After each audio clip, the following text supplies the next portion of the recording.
Hi, it's Justin here from Domaine of the Bee, sitting in our Coomdois vineyard a week or so before we harvest it, and I'm really here to try and ascertain whether it's ready to pick or not. I want to show you a normal bunch. This is a typical primary bunch, and I have here in my other hand what's called a grappillon, or a secondary bunch.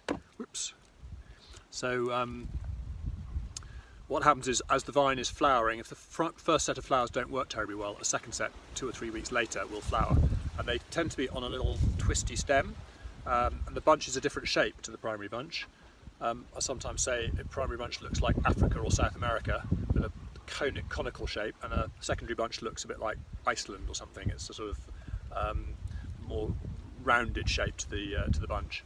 And you can also see the grapes in this bunch are much less ripe. There's a few green ones and a few very pale coloured ones. It's probably 3 weeks behind the primary bunch. So what I've decided to do this year, because we've got a lot of these secondary bunches in the Coomdois, is harvest or sample these grappillons separately from these primary grapes. I'm going to do a sample of grappillon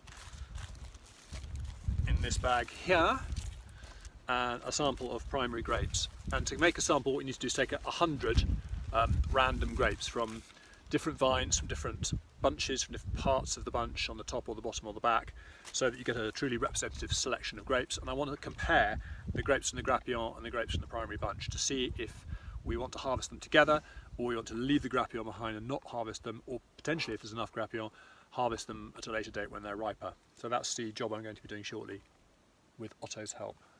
Hi Otto, say hey.